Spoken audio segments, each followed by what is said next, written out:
नमस्कार पंकज जी।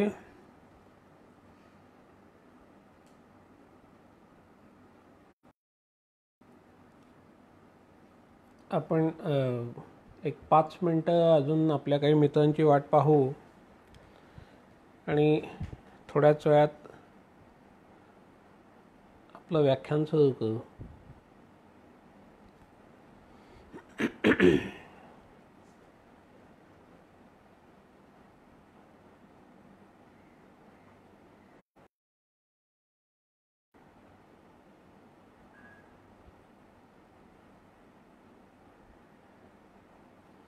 नमस्कार प्रकाश जी।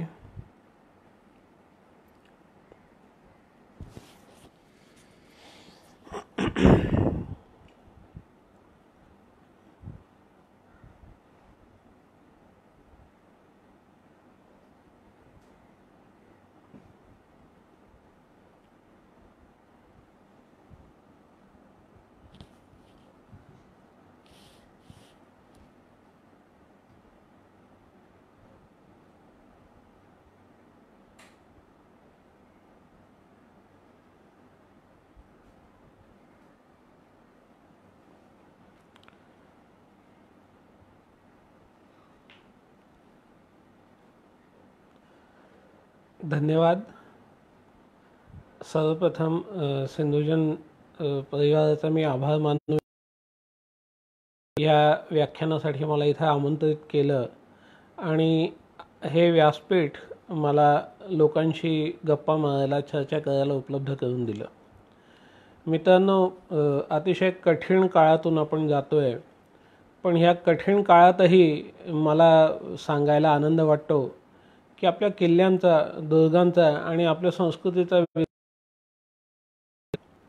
अनेक वेळा आमच्याकडे लोक विचारतात की ह्या कोविडच्या काळातही किल्ले सुरक्षित आहेत का, याच्यावर जी संवर्धनाची कामं चालली आहेत ती अटकणार आहेत का, आणि अनेक किल्ल्यांबद्दलचे आणि आपल्या संस्कृतीबद्दलचे प्रश्न आमच्याकडे येत असतात आणि आता ह्या कोविडच्याही काळात यथाशक्ती त्याला उत्तर देण्याचा प्रयत्न आम्ही करतोय।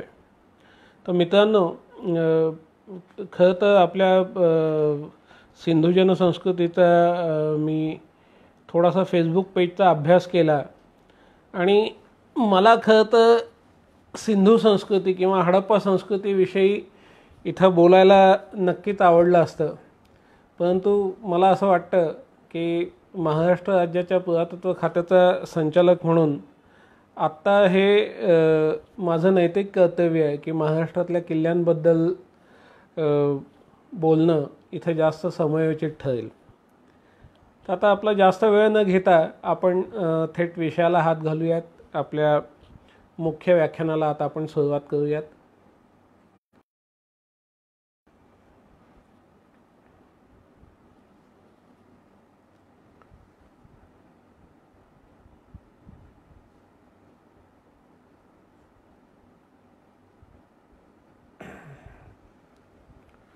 मी आपल्या कमेंट्स बघतोय, तर स्क्रीन दिसण्यात रिझोल्युशनमध्ये, फोकसिंगमध्ये काय अडचणी येत असतील तर आपण तसं मेसेजने मला कळवा। मी आपल्या कमेंट्स बघतोय, आपल्या कमेंट्स बघून मी त्यात सुधारणा करण्याचा नक्कीच प्रयत्न करीन।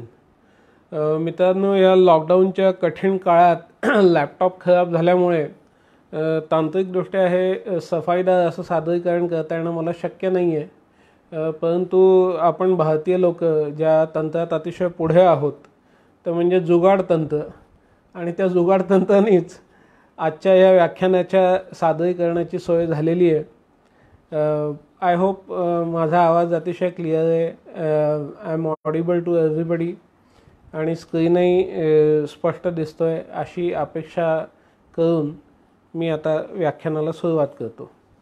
अर्थात आधी मी याचा विषय जेव्हा कळवला होता तेव्हा मी फक्त दुर्ग संवर्धन किंवा फोर्ट कॉन्झर्वेशन इतपत केवळ मोघम उल्लेख मी केला होता, परंतु यात मुख्यतः सरकारी यंत्रणा काही वर्षात संवर्धन ही टर्म खूप लुक्रेटिव्हली वापरली जाते। जिथं तिथं संवर्धन करणाऱ्या संस्थांचं आपल्याला पेव फुटलेलं दिसून येत आहे। आणि अर्थात ह्या संस्थासुद्धा किल्ल्याच्या भल्यासाठीच काहीतरी चांगलं घडवून आणण्याच्याच प्रयत्नात आहेत, ह्यात शंका नाही.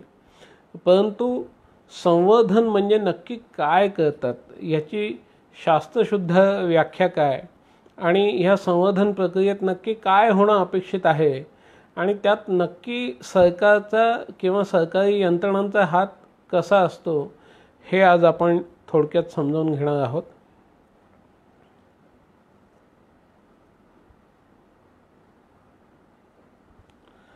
मित्रांनो, आज जरी मी एका सरकारी खात्याचा संचालक असलो, ही स्थिती कायमच होती असं नाही आहे. माझी सुरुवातही गडकिल्ल्यांच्या खांद्यावर एक ट्रेकिंग करणारा मुलगा ह्या स्वरूपात झाली. जवळजवळ 17-18 वर्षापूर्वीची आहेत. मांगीतुंगीचा किल्ला मनमाडजवळचा आणि हरिश्चंद्रगड, जी दुर्गप्रेमी मंडळी आत्ता व्याख्यान ऐकतायत त्या लोकांचा ह्या नावांशी चांगलाच परिचय आहे. तर कुठेतरी ह्या भटकंतीनी, ह्या ट्रेकिंगनी माझ्या करिअरची दिशा मला दिली असं मी म्हणेन. तर त्या ट्रेकिंग आणि त्यात असलेल्या माझ्या साथीदारांचा मी कायम ऋणी असेन. विशेषतः उल्लेख मी इथं करू इच्छितो आमचे मामा अजित चितळे यांचा. त्यांनी ह्या ट्रेकिंगच्या वेळाची ओळख करून दिली. मामा पहिल्यांदा मला सगळ्या गडकिल्ल्यांवर घेऊन भटकला आणि तेव्हापासून जी आमची गाडी ती सुटलीच. मित्रांनो, अनेक वेळा आपल्याला असं वाटत असेल की आर्किओलॉजिस्टचा ह्या गडसंवर्धनाशी काय संबंध असतो. हे नक्की आर्किओलॉजीवालेच सगळे किल्ले, डागडुजी वगैरे असं का सांभाळतात. अगदी सरकारी महकम्यात असलेल्याही लोकांना हा प्रश्न पडतो की आपल्याकडे एक सार्वजनिक बांधकाम विभाग वेगळा आहे, जो सर्व प्रकारच्या बांधकामांमध्ये तज्ज्ञ म्हणून गणला जातो. आणि किल्ले ही मुख्यतः पडलेली वास्तू परत बांधून काढणं किंवा परत ती उभी करणं, हाच समजा किल्ले संवर्धनाचा विषय असेल, तर ह्या किल्ल्यांचं संवर्धन किंवा बांधकाम PWD च्या खात्याकडून का केलं जात नाही, हा प्रश्न आपल्या सगळ्यांनाच पडणं अतिशय साहजिक आहे. आणि जसं जसं आपलं व्याख्यान पुढे सरकेल तशा आपल्या काही प्रश्नांची उत्तरं मला देता येतील अशी मला अपेक्षा आहे. अर्थात आर्किओलॉजिस्ट म्हणून आमची प्रतिमा फारच सनसनाटी असते जनमानसात. आणि इंडियाना जोन्ससारखा हंटर घेऊन आणि अँजेलिना जोलीसारखी पिस्तुलं घेऊनही माझं आयुष्य मला व्यतीत करता आलं असतं तर मला नक्कीच फार आनंद झाला असता. परंतु मित्रांनो, माझं आयुष्य नक्कीच एवढं थरारक किंवा एक्साइटिंग नाही आहे. ते उलटं खूप संथ, खूप सामान्य जनांना कदाचित कंटाळवाणं वाटू शकेल अशाही स्वरूपाचं आहे. तर समजा आम्ही आर्किओलॉजिस्ट नाही आहे, तर आम्ही नक्की काय आहोत. आमच्या असण्याबद्दलचा हा अजून एक गैरसमज जनमानसातला की आम्ही खजिना शोधणारे लोक आहोत. आम्ही हंटर्स आहोत, ट्रेजर हंटर्स आहोत. आणि कधीकधी ही जनमानसातली भावना खूप मोठं स्वरूप धारण करते आणि सरकारी पातळीवर एखाद्या साधू महाराजांना स्वप्नही पडतं आणि मग आमच्यासारखा विभाग साधू महाराजांच्या स्वप्नातलं सोनंही खोदायला लागतो. पण मित्रांनो, ट्रेजर हंटिंग हा आमचा विषय अजिबात नसतो. आपल्या नाशिकचे कैलासवासी मुरलीधर खैरनार यांचं एक शोध नावाचं पुस्तक प्रकाशित झालं आणि त्यात मुख्यतः विषय होता महाराजांच्या सुरतेच्या लुटीनंतर खजिना कुठे दडवला गेला असेल, अजूनही त्याचा काही भाग विनियोग न होता महाराजांनी सुरक्षित ठेवला असेल का, मग सरकारी विभाग हा असा खजिना शोधून का काढत नाही. आणि हे तर आर्किओलॉजिस्टचंच काम आहे ना वगैरे, हे सगळं मी ऐकतो. तर मित्रांनो, महाराजांबद्दल निश्चितच त्यांनी सुरत लुटली, पण जेवढा इतिहासाचा अभ्यास आपण करू आणि जेवढं छत्रपती शिवाजी महाराजांच्या काळातला मराठा साम्राज्याचा अर्थकारण आपण समजून घ्यायचा प्रयत्न करू तर नक्कीच महाराजांनी ती पायी आणि पायी स्वराज्याच्या बांधणीसाठी वापरली असणार ह्यात मला तिळमात्र शंका नाही. आणि असा कोणता खजिना सापडला तरी तो खजिना आहे म्हणून किंवा त्यात सोनं नाणं आहे म्हणून असं आकर्षण पुरातत्ववेत्यांना नसतं. तर त्यांच्या दृष्टीने सोनं म्हणजे त्या नाण्यावर लिहिलेले लेख, त्याच्यातल्या सनावळ्या, त्याच्यातल्या तारखा, त्यातलं कलात्मक मूल्य. मग ती नाणी अगदी पोटीन किंवा तत्सम कोणत्याही मायनर धातूची का असेना, यात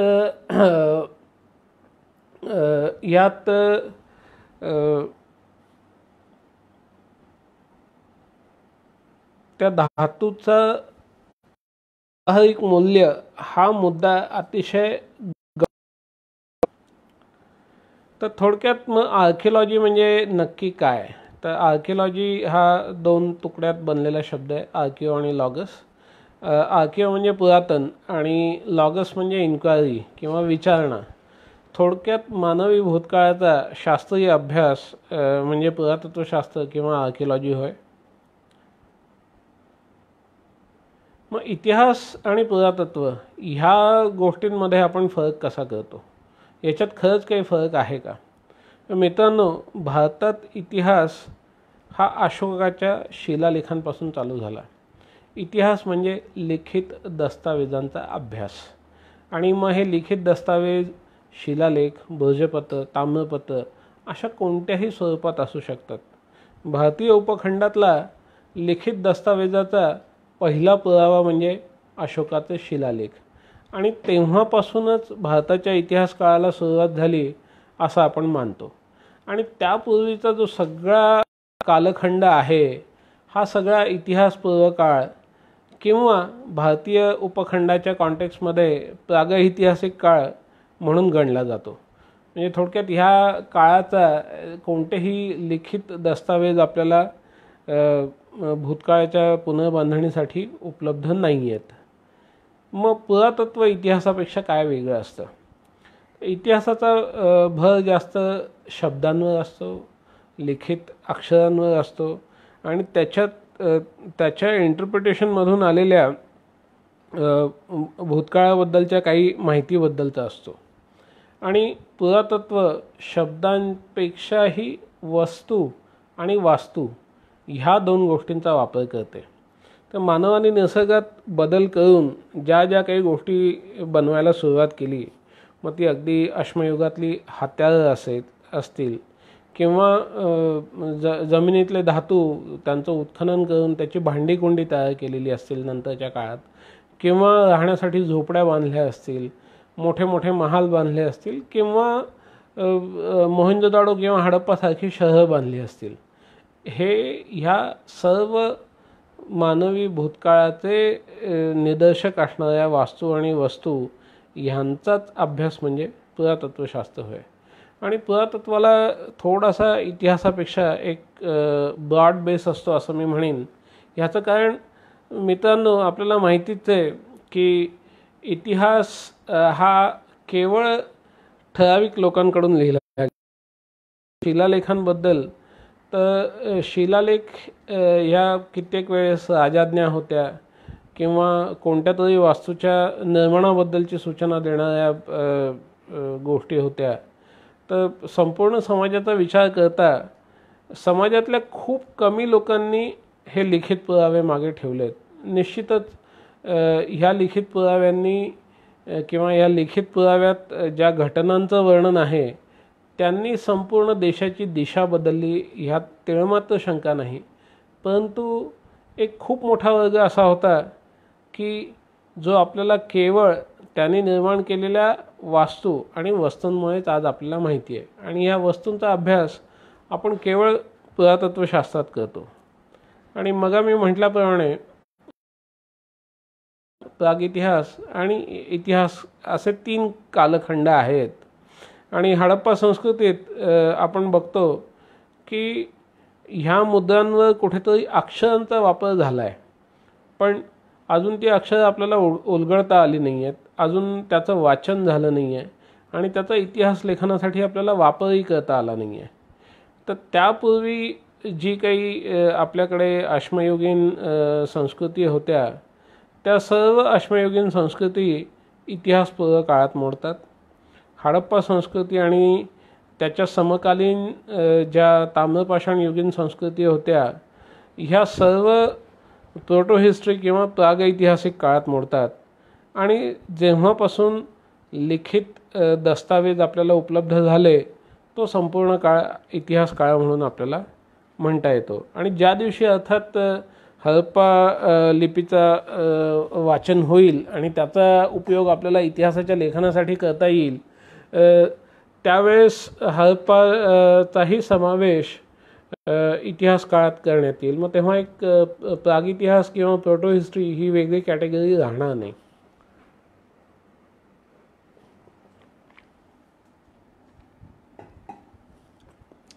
मित्रांनो, तर आम्ही नक्की शोधतो काय, तर आम्ही अशा टेकड्या शोधतो. आणि हे दाखवण्याचं कारण म्हणजे आपल्या अनेक महाराष्ट्रातल्या किल्ल्यांच्या आतमध्ये अशा टेकड्यांचे अवशेष आहेत, किंवा किंबहुना अशा टेकड्यांवरही गढ्या वगैरे उभारल्या जाण्याची पद्धत होती. कित्येक गावांमध्ये ह्या टेकड्यांवरची माती उपसून बांधकाम केल्या गेल्याचं आपल्याला दिसतं.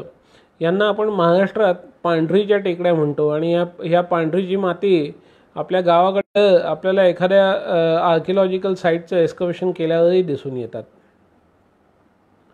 तर मग आर्किओलॉजीत आम्ही नक्की करतो काय? आम्ही इंडियाना जोन्ससारखी पिस्तुलं चालवत नाही, अँजेलिना जोलीसारख्या उड्याही मारत नाही. तर आम्ही नक्की करतो काय? तर आम्ही सर्वेक्षण करतो, आम्ही उत्खनन करतो. आम्ही सर्वेक्षण आणि उत्खननातून जो विदा किंवा डेटा तयार होतो, त्याचं व्यवस्थित दस्तऐवजीकरण करतो. ह्याच्यातील काही निवडक साईट्सचं, पुरास्थळांचं आम्ही संरक्षण आणि संवर्धनही करतो. त्यात ज्या जमिनीवर उभी असलेली जी मॉन्युमेंट्स आहेत, उदाहरणार्थ किल्ले किंवा मंदिरं, त्याचं जीर्णोद्धाराचा म्हणजे थोडक्यात संवर्धनाचंही कार्य आमच्याकडून केलं जातं. अर्थात सर्वेक्षणासाठी प्राचीन साहित्याचा अभ्यास, भौगोलिक परिस्थितीचा अभ्यास, ज्ञात स्मारके आणि पुरास्थळांचा अभ्यास, नाणकशास्त्र आणि शिलालेख यांचा अभ्यास, आणि हा सगळा अभ्यास झाल्यावर खेडोपाडी आणि नद्यांच्या काठी पायी चालून दौरे ह्याला कोणताही अल्टरनेटिव्ह नसतो. आणि मला वाटतं आर्किओलॉजीचा खरा रोमांस या पायी चालून केलेल्या सर्वेंमध्येच आहे. आणि अलीकडच्या काळात नकाशे आणि हवाई छायाचित्रण, अर्थात नकाशे पहिल्यापासूनच वापरले जात होते, त्याच्यातून खूप, आणि हवाई छायाचित्रण किंवा सध्या सॅटेलाईट इमेजरीच्या सहाय्यानं सुद्धा आपल्याला ह्या पुरातन वास्तू शोधता येतात. आणि त्यातील काही ठराविक पुरातन वास्तूंचे आपण उत्खनन करतो. आता मित्रांनो, आपण आपल्या मुख्य विषयाकडे वळूयात. जेव्हा आपण दुर्ग संवर्धनाबद्दल बोलतोय, तर थोडक्यात महाराष्ट्रातील दुर्गांचा इतिहास समजावून घेणे गरजेचं आहे. आणि या महाराष्ट्रातल्या किल्ल्यांच्या पार्श्वभूमीवर भारतीय उपखंडात किल्ले बांधणी ह्या विषयाला जवळजवळ 4000 वर्ष इतका जुना इतिहास लाभलेला आहे. मित्रांनो, भारतातल्या पहिल्या सुसज्ज अशा तटबंद्या हडप्पा काळातच आल्या होत्या. हे आपल्याला ह्या स्लाईडवरून अगदी सहज कळून येईल. आपल्या एका कोपऱ्यात आहे मोहनजोदाडो आणि हडप्पा, मध्ये आपल्याला दिसत आहे कालीबंगन आणि धोलावीरा, आणि उजव्या हाताला बनावली आणि लोथल यांची चित्र आपल्याला दिसत आहेत. आणि अतिशय काटेकोर चौकोन किंवा रेक्टँगल्स अशा आखीव स्वरूपात या तटबंद्या बांधलेल्या आपल्याला दिसून येतात, जिथं बालेकिल्ला आणि सामान्य लोकांची वस्ती असेही दोन वेगवेगळे भाग होते. ह्या दोन वेगळ्या भागांना आपल्या स्वतःच्या तटबंद्या होत्या. किल्ल्याच्या आतमध्ये असलेले रस्ते एकमेकांना व्यवस्थित काटकोनात छेदत होते. त्याच्यामुळे संपूर्ण शहर वेगवेगळ्या आयताकृती किंवा चौकोनी आकाराच्या ब्लॉक्समध्ये किंवा सेक्टर्समध्ये डिवाईड झालं होतं आणि त्याच्यामुळे अर्थात प्रत्येक घराची रचना चौकोनी किंवा आयताकृती होती. असं हडप्पा काळातच दुर्ग ही संकल्पना विकसित. मित्रांनो, जसं आपण ऐतिहासिक काळात येतो तर तेव्हा आपल्याला असं दिसून येतं की हडप्पा काळात जे आपण एक अतिशय प्रगत अवस्था गाठली होती त्याचं स्वरूप आता ऐतिहासिक काळात जरा बदललेलं आपल्याला दिसतंय. आता स्थानिक परिस्थितीचा वापर करून आकार तयार झालेला आपल्याला दिसतोय. हडप्पा काळात एक कन्सेप्ट सिटाडेल आणि लोअर टाउन अशी फिक्स होती आणि त्या बऱ्यापैकी एका संकल्पनेवर आधारित ते सगळं आर्किटेक्चर होतं. खूप युनिफॉर्म पद्धतीचं होतं. पण ऐतिहासिक काळात कुठेतरी ही युनिफॉर्मिटी खूप मोठ्या क्षेत्रात पसरत आहेत. त्यात मध्ये शिशुपाल गड आहे, डाव्या बाजूला तक्षशिला आहे, उजव्या बाजूला सतनी कोटा आहे. ह्यात आपल्याला असं दिसतंय की नदीच्या किनारी असलेल्या ह्या सर्व नागरी वस्त्यांना दिलेली ही तटबंदी आहे आणि जशी लोकल लँडस्केप किंवा लोकल फिजिओग्राफी जशी होती तसे ह्या किल्ल्यांचे आकार घडलेले आपल्याला दिसून येतात. आणि ऐतिहासिक काळातली महाराष्ट्राबद्दल बोलायचं झालं तर एक अतिशय महत्त्वाची साईट आहे आडम नावाची. त्याचा नकाशा आत्ता आपण बघतोय. मित्रांनो, हा सातवाहन काळ म्हणजे जवळजवळ इसवी सन पूर्व जवळजवळ 3ऱ्या शतकात सुरू झालेली ही वस्ती आहे. ही संपूर्ण सातवाहन काळात आणि नंतरही अस्तित्वात होती आणि इथली तटबंदी मुख्यतः मातीनं बनली होती आणि माती ही त्यांनी तिथलीच जमीन उपसली आणि जिथं जमीन उपसली तिथं खंदक तयार झाला आणि त्या खंदकातलीच माती आत घेऊन ह्यांनी मातीची तटबंदी तयार केली. मित्रांनो, आडम हे गाव नागपूरच्या जवळ आहे आणि महाराष्ट्रातल्या आद्य तटबंदीचा पुरावा म्हणूनही ह्याच्याकडे पाहिलं जातं. अर्थात प्रागइतिहास काळात इनामगाव इथल्या उत्खननातून तटबंदीचे काही पुरावे उजेडास आलेत, पण त्याला पूर्ण किल्ला असं म्हणणं जरा धाडसाचं ठरेल. पण आडम नक्की पूर्ण फोर्टिफाईड होता.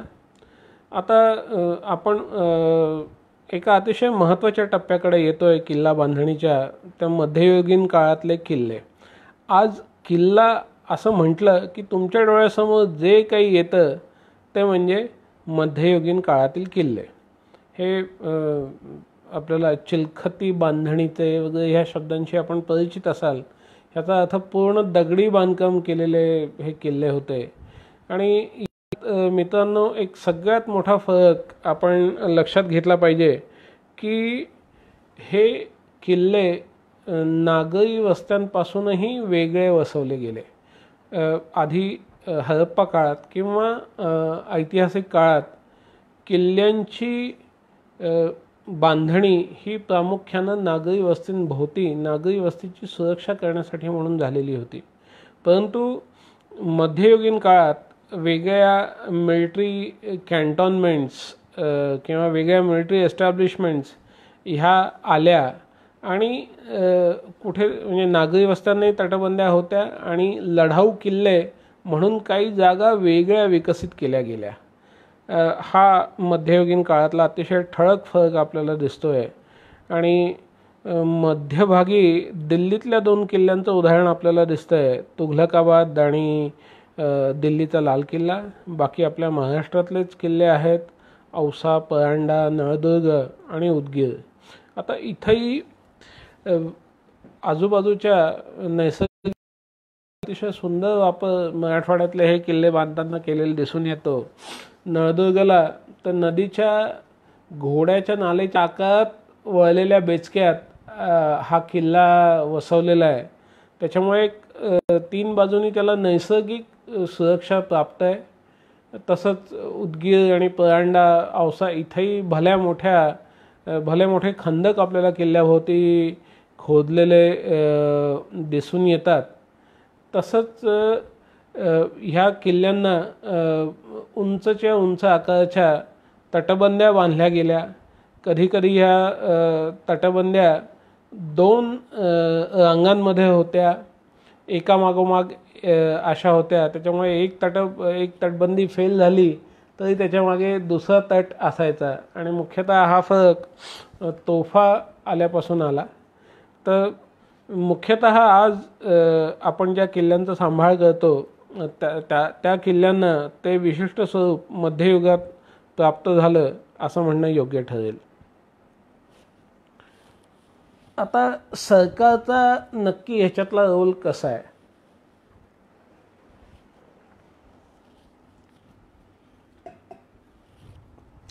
महाराष्ट्रातल्या किल्ल्यांचा अभ्यास करताना जाणकार असं सांगतात की 450 किल्ले आहेत, 350 किल्ले आहेत, 400 किल्ले आहेत. अनेक वेगवेगळे आकडे आपल्या पुढे येतात. याचं प्रमुख कारण असं की त्या काळातलं जे समकालीन वाङ्मय होतं किंवा त्या काळातले जे काही दस्तावेज आहेत त्यात अनेक किल्ल्यांच्या नावांचा उल्लेख आहे. आणि आज ते किल्ले पूर्णतः नामशेष झालेले आहेत. अनेक ठिकाणी आपण जाऊन पाहिलं तर केवळ तो आज डोंगर शिल्लक आहे आणि तिथं दस्तावेजांमध्ये उल्लेख आहेत, स्पष्ट उल्लेख आहेत, म्हणून त्या डोंगरावर कधी किल्ला होता असं आपण 350 ते 450 वास्तूंची नोंद वेगवेगळ्या दस्तावेजांमध्ये वेगवेगळ्या पुस्तकांमध्ये झालेली आजतागायत आपल्याला दिसून येते. परंतु मित्रांनो, हे संपूर्ण 350 किंवा 400 किल्ले हे सरकारी संरक्षणाखाली नाही आहेत. तर सरकारी संरक्षणाखाली नक्की आहेत किती किल्ले महाराष्ट्रातले? तर भारतीय पुरातत्व सर्वेक्षण ही केंद्र सरकारची जी एजन्सी आहे, हे केंद्र सरकारचं जे पुरातत्व खातं आहे त्यांच्याकडे 49 किल्ले आहेत. आणि त्यात रायगड, शिवनेरी, पन्हाळा, राजमाची, लोहगड, सिंधुदुर्ग, विजयदुर्ग, जंजिरा, पद्मदुर्ग, वसई ह्या सर्व किल्ल्यांचा समावेश होतो. मित्रांनो, आपण मला विचाराल की मग हे महाराष्ट्र शासनाचं पुरातत्व खातं आणि केंद्राचं पुरातत्व खातं हे काय वेगवेगळं आहे? तर आपल्या कायद्याच्या रचनेत काही विषय केवळ केंद्राकडे आहेत. उदाहरणार्थ डिफेन्स किंवा संरक्षण हे खातं केवळ केंद्र सरकारकडे. आणि ज्यात आपण आपल्या संस्कृतीचं संरक्षण करतो, ज्यात आपले किल्ले आणि इतर वारसास्थळं मोडतात, हा विषय केंद्र आणि राज्य ह्या दोन्ही शासनांच्या अखत्यारीत येतो. त्याच्यामुळे राज्य शासनाचं एक पुरातत्व खातं वेगळं आहे आणि केंद्र शासनाचं एक पुरातत्व खातं वेगळं आहे. मग आपण मला विचाराल की त्यांनी काही ठराविकच वास्तू संरक्षित का केल्या किंवा तुमचा निकष काय आहे काही वास्तू संरक्षित करण्याचा? तर मित्रांनो, काही वास्तू आपल्या राष्ट्रीय इतिहासात महत्त्वाची भर घालतात आणि काही वास्तू राज्याच्या इतिहासात महत्त्वाची भर घालतात. आता उदाहरणार्थ महाराष्ट्र शासनाकडे जे किल्ले आहेत ते कंपॅरेटिव्हली थोडेसे दुय्यम असं नाही म्हणणार मी, परंतु त्यांनी राज्याच्या इतिहासात जास्त किंवा रिजनल हिस्ट्री जास्त भर घातलेली आहे. त्यांना राज्य सरकारने संरक्षित केलेलं आहे. तर ह्या अशा दुहेरी व्यवस्थेत आज किल्ल्यांच्या संरक्षण आदमासाहेब 100 किल्ले आज सरकारी संरक्षणात आहेत. त्यांची देखभाल आणि दुरुस्ती शासनाकडून केलं जाणं अपेक्षित आहे. तर मित्रांनो, हे संरक्षण घडतं कसं? तर ह्या दोन्ही विभागांमध्ये टेक्निकल असिस्टंट किंवा असिस्टंट आर्किओलॉजिस्ट ह्या पदावर असलेली लोक सर्वेसाठी जातात आणि सर्वेसाठी गेल्यावर ही मंडळी हा एक डी फॉर्म भरतात. त्यात त्या पुरातन वास्तूचं लोकेशन, ती कोणत्या दिशेला कोणत्या गावात आहे वगैरे याची माहिती असते आणि तिथलं वातावरण वगैरे आणि त्याचं ऐतिहासिक महत्त्व हे सगळं हा फॉर्म डी विशद करतो. असे अनेक डी फॉर्म जेव्हा तिथल्या हेड ऑफ द ऑफिसकडे जमा होतात, तो त्याच्यातल्या काही ठराविक हे मुख्यतः त्या स्मारकाला आपण संरक्षण कसं देऊ शकतो ह्याची चाचपणी आहे. आणि ह्यात ऐतिहासिक माहितीच्या जोडीनेच तिथं सातबाराचा उतारा किंवा त्या जमिनीची मालकी कोणाची आहे आणि बाकी सगळ्या अशा रेव्हेन्यूच्या डिटेल्स ह्या फॉर्म बी मध्ये दिलेल्या असतात. आणि ह्या सर्व फॉर्म बीचं रूपांतर गॅझेट नोटिफिकेशनमध्ये होत नाही. याच्यातली काही ठराविक स्मारके केंद्राची संरक्षित स्मारके किंवा राज्य सरकारची संरक्षित स्मारके म्हणून घोषित होतात.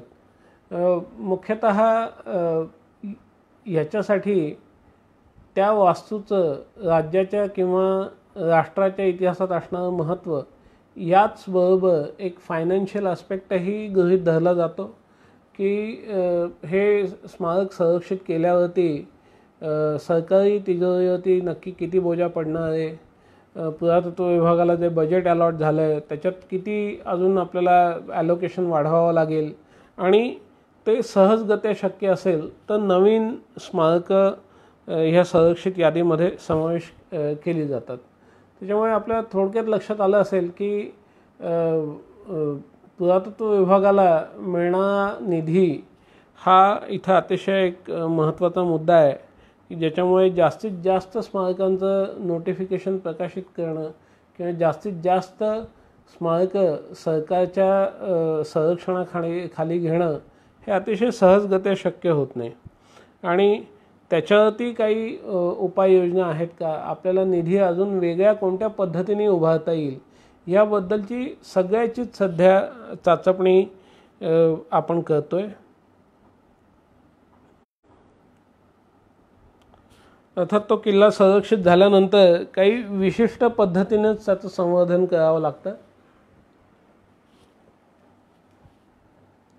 आणि या संवर्धन कार्यपद्धतीला आर्किओलॉजिकल वर्क्स कोड असं नामाभिधान आहे. आणि ह्या नियमावलीप्रमाणेच आमच्या एखाद्या मॉन्युमेंटचं कॉन्झर्वेशन करण्यासाठी नक्की काय कार्यपद्धती आम्ही ॲडॉप्ट केली पाहिजे, नक्की काय प्रोसिजर आम्ही फॉलो केली पाहिजे ह्याबद्दलचं विस्तृत वर्णन ह्या वर्क्स कोडमध्ये दिलेलं आहे.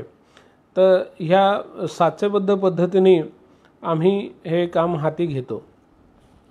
अर्थात ज्यांना दुर्ग संवर्धन करायचं आहे त्यांना दुर्गांच्या स्थापत्याच्या रचनेचाही अभ्यास करावाच लागतो किंवा हे स्थापत्य त्यांनाच अतिशय चांगल्या पद्धतीनं. आणि ते का तर एक दोन छोटीशी उदाहरणं मी आपल्याला देईन. औरंगाबादमधली आपल्या डाव्या कोपऱ्यात आपल्याला दौलताबाद किल्ल्याचाच एक बुरुज दिसतोय आणि त्या बुरुजाचा पाहिला तर तो टॅपरिंग आहे किंवा उतरत आहे. अशा प्रकारचे उतरते बुरुज तुघलक काळात मोठ्या प्रमाणावरती बांधले गेले आणि आपल्याला माहिती आहे की देवगिरीला तुघलकांनी आपली राजधानी हलवून त्याचं नाव दौलताबाद केलं.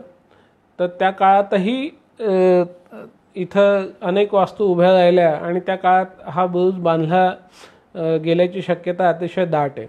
आणि खालतीच आपल्याला औरंगाबादचं एक मकाई गेट दिसतं आहे आणि या मकाई गेटचे बुरुज मात्र तसे काही उतरते नाही आहेत, ते सरळसोट आहेत. त्याच्यावरती दोन बुरुजांवरती दोन छत्रही आलेल्या आपल्याला दिसत आहेत आणि त्याच्यावरती कंगोरेसुद्धा वेगळ्या पद्धतीने बांधले गेलेले आहेत. तर दुर्ग रचना वेगवेगळ्या काळात वेगवेगळी झाली, थोडी थोडी बदलत गेली.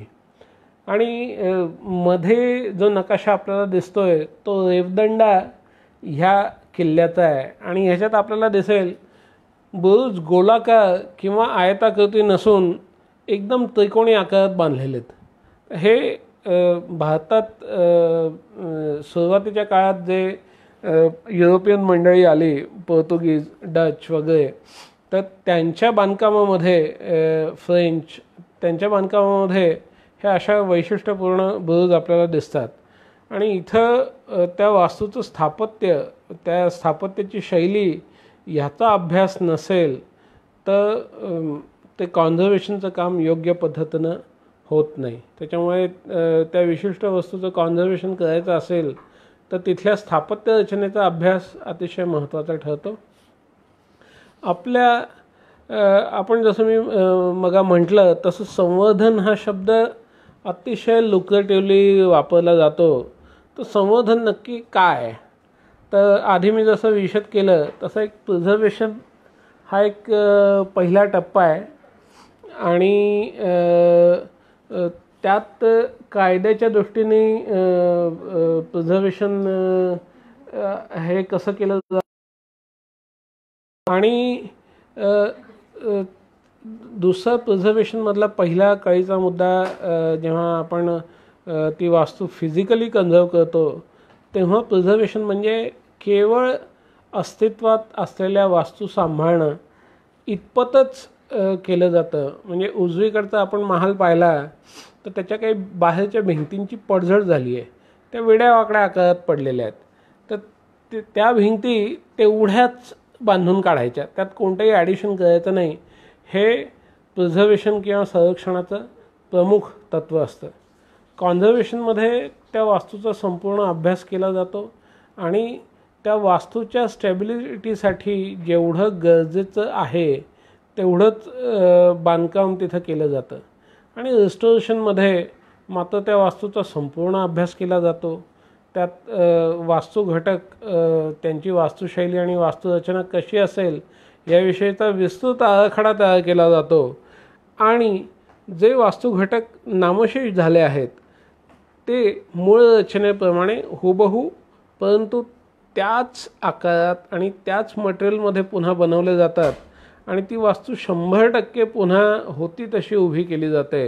ह्यालाच आपण रिस्टोरेशन किंवा नूतनीकरण असं म्हणतो.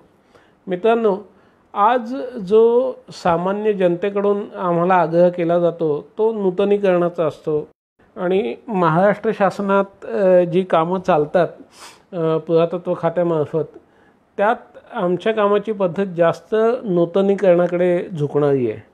परंतु संरक्षण आणि नूतनीकरण यांच्यामधला सुवर्णमध्य हा संवर्धन होय.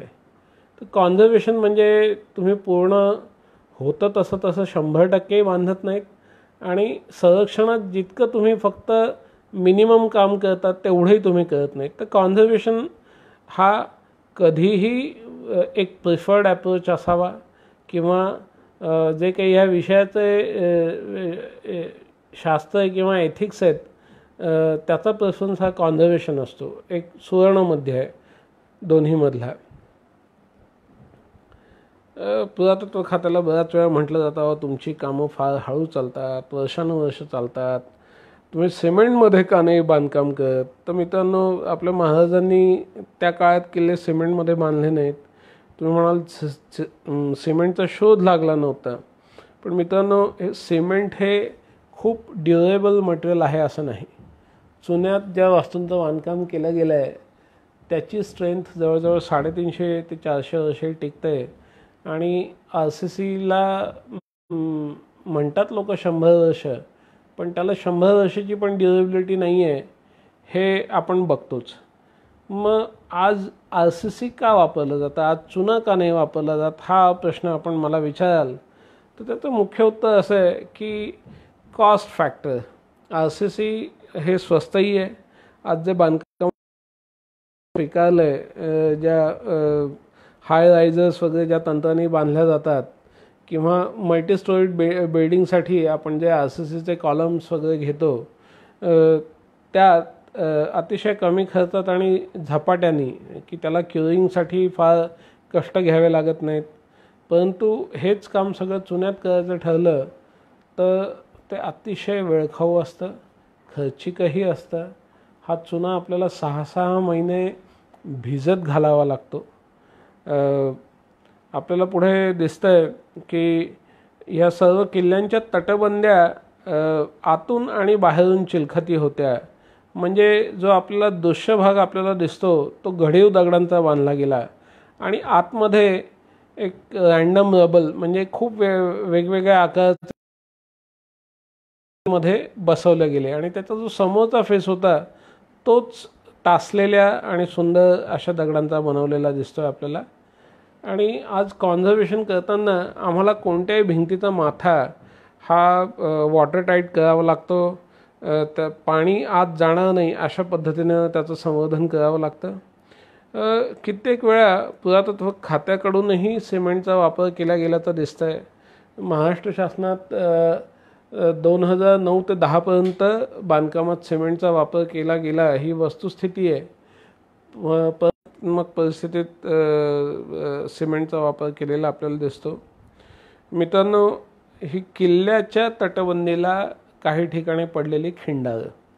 आता ही खिंडारं युद्ध चालू असताना पडलेली आहेत.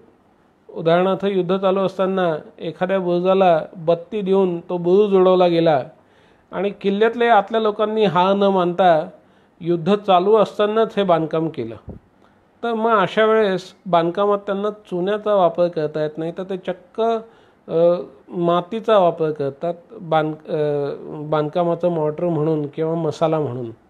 तर त्याच्यामुळे काही ठिकाणी ही संपूर्ण तटबंदी संपूर्णपणे चुन्यात बांधली गेलेली असली तरी ह्या ठिकाणी मातीचा वापर झालेला दिसून येतो. आणि मग जिथं मातीचा आहे त्या ठिकाणी तो कालांतरानं लवकर ढासाळतो. मग इथं इतिहासाचा अभ्यास नसलेला कॉन्झर्वेटर गेला तर तो म्हणेल की अहो, हे मातीतलं काढून टाका, हे संपूर्णपणे चुन्यात बांधा परत. आणि तिथं एखाद्या लढाईचा पुरावा म्हणून त्या मातीतला सगळा जो मसाला होता तो अस्तित्वात असताना पुनर्बांधणीत चुना वापरला जाईल आणि इतिहासाचा एक पुरावा नामशेष होईल. तर इथं एक कॉन्शियस ॲप्रोच की हो, हे मातीतच बांधलं गेलं होतं, शेवटचं बांधलं गेलं होतं तेव्हा, आणि ही प्रोसेस आपल्याला दर एक 20 वर्षांनी 30 वर्षांनी रिपीट करायची आहे. ह्या पद्धतीनंच काम झालं तर ते शास्त्रशुद्ध संवर्धन झालं आहे असं मी म्हणेन. परत मी चुन्याकडे वळतो. चुना हा आपल्याला चुन्याचे खडक म्हणजे दगडाच्या स्वरूपात असलेला चुना पाण्यात भिजवावा लागतो जवळजवळ 6-6 महिने.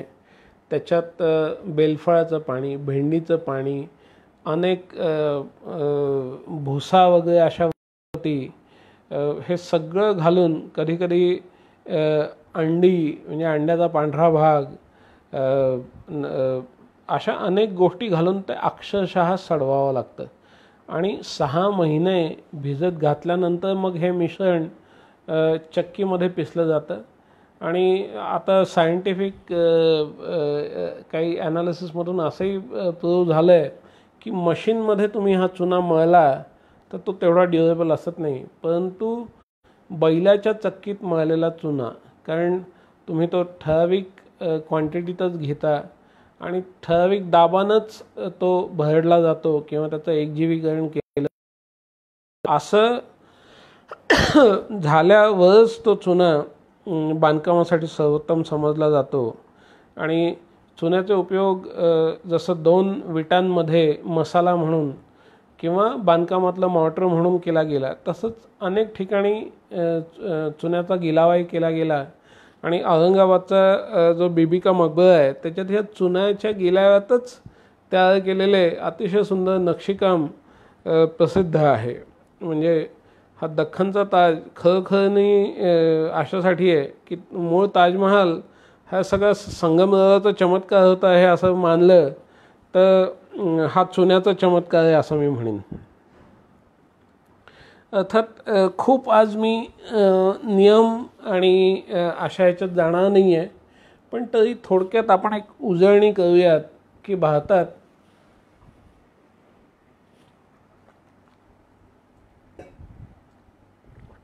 किल्ले किंवा तत्सम ज्या पुरातन वास्तू होत्या त्यांच्या संरक्षणासाठी 1810 पासूनच कायदे येत गेले. परंतु 1863 सालचा जो कायदा होता, म्हणजे विचार करा मित्रांनो, 1857चा उठाव आपण केल्याच्या काही वर्षातच एक कायदा आला की ज्या बिल्डिंग्स पब्लिक बिल्डिंग्ज आहेत आणि त्या पुरातन आहेत आणि सुंदर आहेत तर त्यांचं संरक्षण सरकारनं करावं, अशा पद्धतीचा हा कायदा होता. नंतर 1878 साली ट्रेजर ट्रोव्ह ॲक्ट आला. त्याच्यात मुख्यतः जे गुप्तधन सापडतं ते लिगली डिस्पोज कसं करावं याविषयीची प्रोसिजर दिलेली होती. नंतर 1904 साली जो एन्शंट मॉन्युमेंट्स प्रिझर्वेशन ॲक्ट आला त्यांनी मात्र एक व्यवस्थित दिशा दिली भारतातल्या पुरातत्वविषयीच्या कायद्यांना आणि मुख्यतः त्याच कायद्याची नवीन आवृत्ती आपण 1958 साली स्वीकारली आणि आजही त्याचं पालन आपण करतोय. अनेक छोटे मोठे बदल मधल्या काळात होत गेले. 1947 साली एक एक्सपोर्ट कंट्रोल ॲक्ट आला ज्याच्यानुसार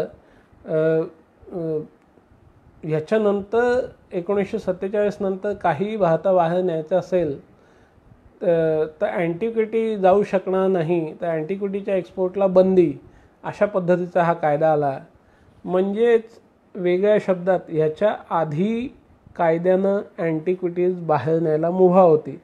थोडक्यात ब्रिटिशांनी आत्तापर्यंतची जी काही आपली लूट केली आहे अँटिक्विटीजची त्याला एक लिगल फ्रेमवर्क त्यांनी चटकन जायच्या आत देऊन टाकलं आणि त्याच्यामुळेच आपल्या कित्येक वस्तू ज्या बाहेरच्या म्युझियम्समध्ये आहेत त्या तत्कालीन कायद्यानुसारच बाहेर पडल्या असं आता त्याचं इंटरप्रिटेशन केलं जातं. याच्यानंतर 1972 साली एक antiquities and art treasure act आला आणि आपल्या मुख्य जो ancient monuments and site remains ॲक्टमध्ये 2010 साली काही अमेंडमेंट्स केल्या गेल्या. तर ह्यात मुख्यतः जी पुरातन वस्तू आहे, किल्ला आहे, मंदिर आहे, त्याच्यात भोवतालचा 100 मीटरचा परिसर हा प्रतिबंधित, म्हणजे तिथं कोणतंही नवीन बांधकाम करता येणार नाही. आधीच काही बांधकामं अस्तित्वात असतील तर त्याच्या आकारमानात काही बदल होणार नाहीत, परंतु नवीन बांधकामांना परवानगी नाही आणि त्याच्या पुढील 100 ते 300 मीटरच्या भागात जी बांधकामं आहेत ती ठराविक आकारमानातच बांधली जावीत. एका विशिष्ट मर्यादेपलीकडे त्यांनी त्याच्यात बांधकामात वाढ होऊ नये अशा पद्धतीचा प्रोव्हिजन्स या कायद्यात आल्या. परंतु केंद्र शासनाचे हे नियम राज्य सरकारच्या संरक्षित स्मारकांना लागू नाहीत. त्याचं केवळ संरक्षित क्षेत्र ह्यातच राज्य सरकारला अधिकार आहेत, परंतु त्याच्या सभोवतालचा परिसर हा कंट्रोल्ड एरिया आणि तो किती असावा याविषयी स्पष्ट उल्लेख महाराष्ट्र शासनाच्या 1960च्या कायद्यात नाहीत. तर हा जो 200 किंवा 300 मीटरचा मुद्दा कायम पुरातत्व खात्याच्या संदर्भात बोलला जातो हा मुख्यतः केंद्रशासित स्मारकांच्या बाबतीत आहे आणि यात किल्ल्याच्या आतमध्ये किंवा कोणत्याही संरक्षित स्मारकाच्या आतमध्ये जे बांधकाम करायचं आहे ते आर्किओलॉजिकल ऑफिसरनीच करावं असा नियम आहे. कित्येक वेळेस आपल्या संवर्धन करणाऱ्या अनेक संस्था ढासाळलेली बांधकामं पुन्हा बांधू इच्छितात, परंतु मित्रांनो जी संरक्षित स्मारकं आहेत तिथं तर निश्चितच अशा पद्धतीच्या संस्था बांधकामाची कार्य हाती घेऊ शकत नाहीत प्रचलित कायद्यानुसार, परंतु तिथं स्वच्छता मोहिमांमध्ये सहभाग, तिथल्या वनस्पती काढून टाकणं वगैरे ह्या सगळ्या गोष्टींना कायद्यानं निश्चितच मुभा आहेत. आणि अर्थात आर्किओलॉजिकल ऑफिसरही तिथं बांधकाम रँडमली करू शकत नाही, त्याला स्थापत्याचा अभ्यास करावा लागतो. त्याला कॉन्झर्वेशन आर्किटेक्ट्समार्फत एक संपूर्ण डॉक्युमेंटेशन त्या भागाचं करून घ्यावं लागतं ज्या भागात कॉन्झर्वेशन केलं जाणार आहे. मग त्याचं एक एस्टिमेट तयार होतं आणि हे एस्टिमेट मान्यतेसाठी शासनाकडे म्हणजे पर्यायानं मंत्रालयात माननीय मंत्री सांस्कृतिक कार्य यांच्याकडे मंजुरीसाठी पाठवलं जातं आणि ती मंजुरी मिळाल्यानंतरच टेंडर प्रक्रिया वगैरे पूर्ण करून ते बांधकामाचं काम केलं जातं. आता अनेक वेळा आपले मित्र सांगतात की अहो साहेब मी त्या किल्ल्यावर गेलो होतो, तिथून हा तोफेचा गोळा आणला, तिथून हे. तर मित्रांनो आता मी कायद्याच्या ह्याच्यात जाणार नाही की अशा प्रकारच्या वस्तू उचलून आणणं किती कायदेशीर आहे किंवा बेकायदेशीर आहे. कित्येक वेळेस असं सांगितलं जातं की त्या किल्ल्यावर ती पडून राहिली असती तर ती नामशेष झाली असती म्हणून मी उचलून आणली, असंही एक जस्टिफिकेशन मित्र देतात. पण आणि त्यात हे खूप चुकीचं आहे असंही मी मानत नाही, परंतु त्याच्या पुढे त्याचं काय करायचं हे माहिती नसतं. आणि याच्यासाठी मी अशी आमच्या मित्रांना विनंती करीन की ह्या वस्तू त्यांनी त्या किल्ल्याजवळच्या त्या जिल्ह्यातल्या शासकीय संग्रहालयात दाखल कराव्यात किंवा पुरातत्व विभागाची जी स्थानिक कार्यालयांमध्ये या वस्तू त्यांनी द्याव्यात किंवा आपल्याजवळ कोणती प्रायव्हेट म्युझियम्स असतील तर त्यांनाही दान करण्यास आपण हरकत नाही.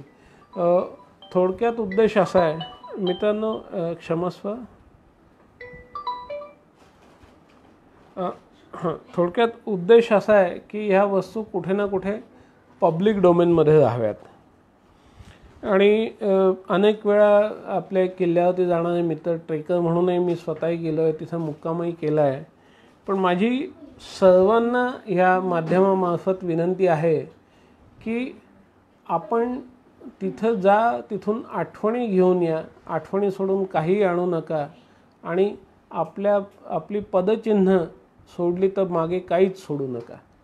नाहीतर आज अतिशय खेदानं मला नमूद करावं वाटतं आहे की तिथं दुर्गप्रेमी ज्या आस्थेने, ज्या भावनेने तिथपर्यंत जातात त्याच्यापेक्षाही एक पाचपट मोठा वर्ग असाही आहे की जो ह्या किल्ल्यांकडे मौजमजा म्हणून बघायला जातो. वरती डोंगरावरून तिथं जाऊन दारू पिण्यात ह्या लोकांना काय थ्रिल वाटतं हे मला कधीच समजू शकलेलं नाही आहे. परंतु जे छायाचित्र आपण गडचं, तिथं दरवर्षी साधारणतः एक 5 ते 8 हजार बाटल्यांचा खच पुरातत्व विभाग आणि आपली सगळी गडप्रेमी मंडळी अतिशय मेहनतीने तिथून सगळं हे काढतात. तर हे कोण आहेत लोक? हे तुमच्या आमच्यासारखीच आपल्या समाजाचाच एक हिस्सा असलेले लोक आहेत. आणि कितीही तिथं आपण दंड केला, तिथं मोठमोठ्याल्या शिक्षा आपण ठेवल्या, तरी मी म्हणेन आज मतप्रवर्तन किंवा ह्याबद्दलची जागरूकता वाढवणं किंवा घरातच आपण असे संस्कार देणं की बाबा तिथं जाऊन हे असं काहीतरी करणं म्हणजे पाप आहे, चुकीचं आहे, तर अशा गोष्टी जास्त प्रमोट करणं खूप गरजेचं आहे असं मला वाटतं. तर ज्या संस्था आहेत ह्यांनी थेट बांधकामं हाती न घेता माझ्या मते जास्तीत जास्त स्वच्छतेची कामं, कारण ती पण एक किल्ल्यांची खूप मोठी सेवा आहे आणि संवर्धन कार्यात स्वच्छतासुद्धा एक खूप महत्त्वाचं अंग आहे. आणि स्वच्छता केवळ मानवनिर्मितच असेल असं नाही आहे, तर निसर्गसुद्धा आपलं काम वेळोवेळी बजावत असतो. दरवर्षी भरपूर गवत आणि वनस्पती किल्ल्यांवर वाढतात. तर त्या विभागाकडून परवानगी घेऊन ही दुर्ग स्वच्छतेची कामं आपल्याला निश्चितच हाती घेता येतील. आणि ज्या असंरक्षित वास्तू आहेत की जिथं सरकारचं संरक्षण अजून पोहोचलेलं नाही आहे, अशा वास्तूंवर काही डागडुजीची कामं आपल्याला हाती घ्यावीशी वाटत असतील, आपण ह्याच्यासाठी काही निधी गोळा केलेला असेल, तर मित्रांनो माझी अगदी कळकळीची आपल्याला विनंती आहे की आपण ह्या कामासाठी तिथं एक वास्तुविशारद म्हणजे कॉन्झर्वेशन आर्किटेक्टच नेमा. कोणताही सामान्य आर्किटेक्ट नेमून चालत नाही. बऱ्याच वेळा अशा कामांसाठी हो आर्किटेक्ट आमच्याकडे आहे ना म्हणून कोणी जो आपल्या घरांचे आराखडे RCCचं तंत्रज्ञान माहिती असणारा आर्किटेक्ट पुढे केला जातो. परंतु मित्रांनो ह्या कामासाठी वेगळे आर्किटेक्ट ज्यांनी कॉन्झर्वेशनचं ट्रेनिंग घेतलं आहे, ज्यांना या जुन्या वास्तूंच्या संवर्धनाची जाण आहे आणि सरकारचे कायदेही या लोकांना माहिती आहेत, आंतरराष्ट्रीय निकष माहिती आहेत, अशा वास्तुविशारदांना हाताशी धरून आपण हे काम करावं अशी माझी कळकळीची विनंती आपणाला आहे. मित्रांनो किल्ल्यांवरचा एक तोफा हा अतिशय एक फार इंटरेस्टिंग विषय आहे आणि त्याच्यासाठी खरं तर एका वेगळ्या व्याख्यानाची गरज आहे. ह्या तोफा आपल्या पंचधातूच्या किंवा बांगडी पद्धतीच्या लोखंडी तोफा किंवा कास्ट आयर्न म्हणजे ओतीव तोफा आपल्याला किल्ल्यांवर दिसतात आणि काही काही तोफा तर मिश्र पद्धतीने घडवल्या गेल्या होत्या. तर आणि खूप मोठ्या प्रमाणात आपण युरोपियन लोकांकडूनही तोफा आयात केल्या हे आपल्याला दिसतंय. आपली दुर्गप्रेमी मंडळी ह्या तोफा वाचवण्यात किती पुढे आहेत आपल्याला असं दिसतं. पण मित्रांनो, ह्याला ऑइल पेंट वगैरे लावण्यापेक्षा माझी विनंती, ठेवल्यात हवेश, त्यांचा जमिनीशी संपर्क नाही आहे, त्या हवेत उचलल्या गेल्या आहेत, एवढंही त्या तोफेला संरक्षणासाठी पुरेसं आहे. ती मातीतच गाडली गेलेली असेल मग थोडा नाईलाज आहे, मग तिचं करोजन होतं. परंतु ती हवेत असेल तर तिचं करोजन होत नाही. काही ठिकाणी आपण ह्या तोफांना देवतेचे स्वरूप दिलं आहे, पण मित्रांनो ह्या तर खरं ऐतिहासिक महत्त्वाच्या आहेत आणि ह्या कुठे ना कुठे संग्रहालयात असाव्यात, किल्ल्यांवर त्याच्या मूळ स्थानी असाव्यात, अशी खरं तर अपेक्षा आहे. तर अशा प्रकारे काही ठिकाणी जमिनीवर पडलेल्या तोफा पुनर्स्थापित झालेल्या आपल्याला दिसत आहेत. खालती एक दीवचं चित्र आहे, ज्याच्या गाड्यांचा अभ्यास करून आम्ही काही गोव्यातल्या तोफांच्या साठीचे गाडे याच्यासाठी आम्ही गोवा सरकारशी खूप वर्षापूर्वी सल्ला मसलत केली होती. आणि आता मी वळतो महाराष्ट्र शासनाने केलेल्या काही कामांकडे. गेल्या 5 वर्षात महाराष्ट्र शासनाने एक गडसंवर्धन नावाची एक विशेष योजना चालवली. त्यासाठी जवळजवळ 134 कोटीच्या निधीला शासनाने प्रशासकीय मान्यता दिली. ह्यात शासनाने सर्वप्रथम एक समिती स्थापन केली. ह्या समितीने 28 किल्ल्यांची शिफारस शासनाकडे केली आणि शासनाने त्यापैकी 27 किल्ल्यांवर कामं चालू केली आहेत. आणि गेल्या 5 वर्षात ह्या 27 किल्ल्यांवर तब्बल 80 कोटी रुपयाचा खर्च करण्यात आला. ह्यात प्रामुख्यानं ढासाळलेल्या तटांची दुरुस्ती, बुरुजांची दुरुस्ती, जिथं चुन्याचं प्लास्टर नाहीसं झालं होतं त्या प्लास्टरचं रिप्लास्टरिंग आणि पाथवे बांधणं, लोकांना एक चांगला ॲक्सेस प्रोव्हाइड करून देणं, अशा अनेक गोष्टी आपण ह्या योजनेमार्फत हाती घेतल्या. तर आता मी पटापट काही उदाहरणं महाराष्ट्रातल्या किल्ल्यांची आपल्याला दाखवतो आहे. शिरगावचा किल्ला मुंबईच्या खूप जवळ आहे, डहाणूच्या रस्त्यावरचा. झाडे झुडपं वाढलेली आपल्याला दिसत आहेत. त्याची सगळी सफाई करून, पॉइंटिंग करून, खालच्या जमिनीचे सपाटीकरण आणि तिथं परत झाडं उगवणार नाहीत अशा पद्धतीनं सगळी व्यवस्था झालेली दिसून येते.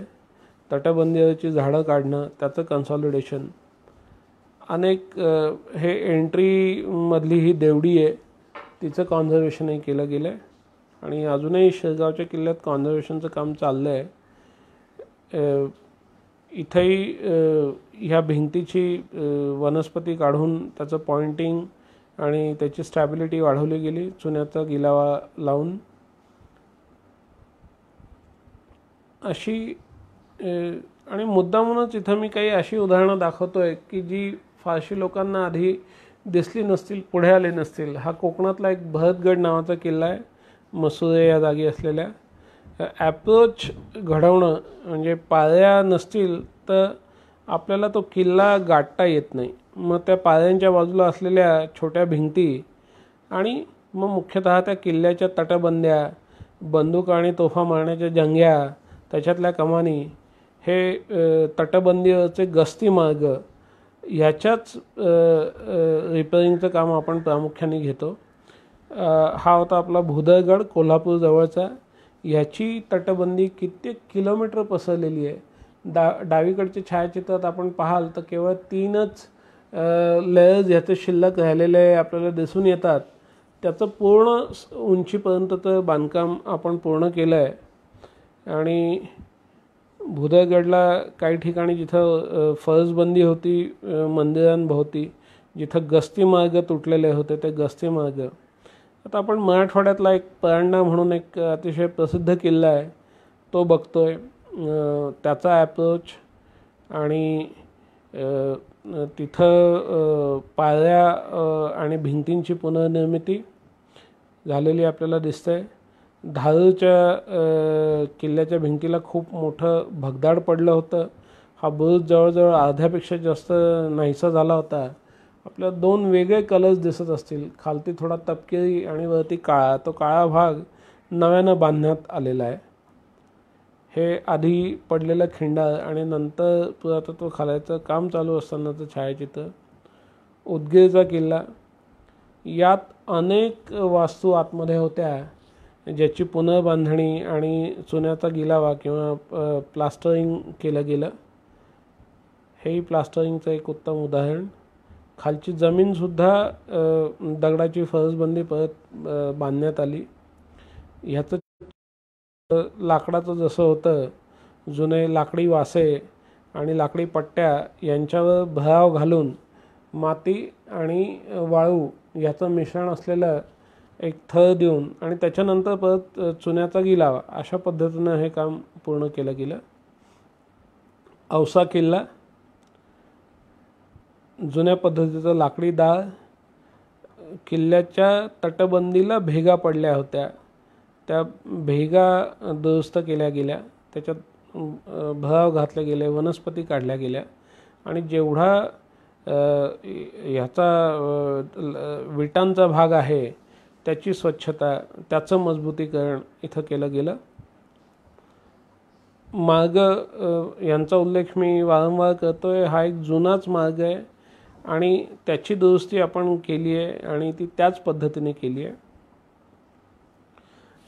इथेही छतावरचा चुन्याचा गिलावा, वनस्पती काढून टाकणं, तिथं गरजेनुसार पॉइंटिंग आणि जिथं गरज होती तिथं सगळीकडे प्लास्टरिंग आणि वरची पडलेली तटबंदी बांधणं, कंगोरे बांधून काढणं, ही कामं इथं पूर्ण केली गेली. गस्ती मार्ग पूर्ण झालेले आपल्याला दिसत आहेत. आतल्या देवड्या आहेत त्यांचा गिलावा जिथं इथं गेला होता तो गिलावा पूर्ण केला आहे. जमिनीची फरसबंदी पूर्ण झालेली आहे.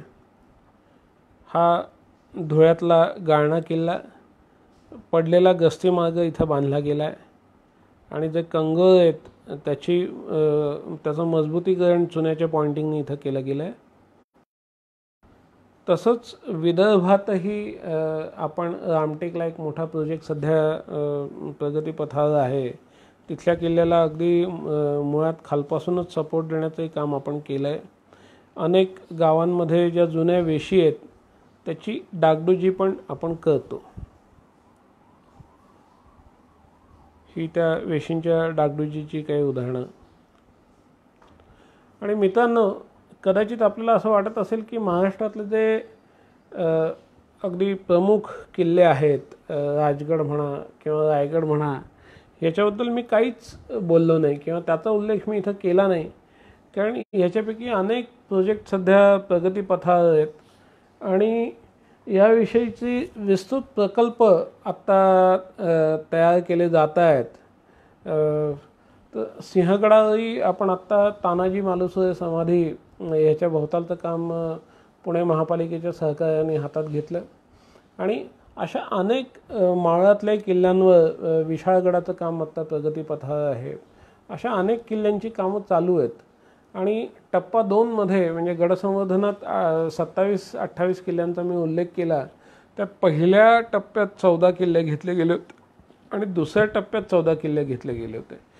तर मावळातल्या कित्येक किल्ल्यांचा दुसऱ्या टप्प्यात समावेश आहे. त्यांची कामं प्रगतीपथावर आहेत. कदाचित यावर्षी कोविडमुळे काही प्रमाणात आपल्याला थांबावं लागेल, कदाचित पुढच्या वर्षीची वाट पाहावी लागेल, परंतु हे आत्ताच्या आपल्या राज्यावरचं, देशावरचं हे कोविडचं संकट टळल्यानंतर दुर्गसंवर्धन पुन्हा पहिल्या जोमानं चालू होईल ह्यात मला शंका नाही. आणि ह्याच एका आशेवरती, ह्या एका पॉझिटिव्ह नोटवरती मी आपला निरोप घेऊ इच्छितो. धन्यवाद, खूप खूप धन्यवाद. इथं मला बोलवल्याबद्दल सिंधू जन संस्कृतीचे परत मी एकदा आभार मानेन आणि परत नक्कीच भेटू. खूप खूप धन्यवाद.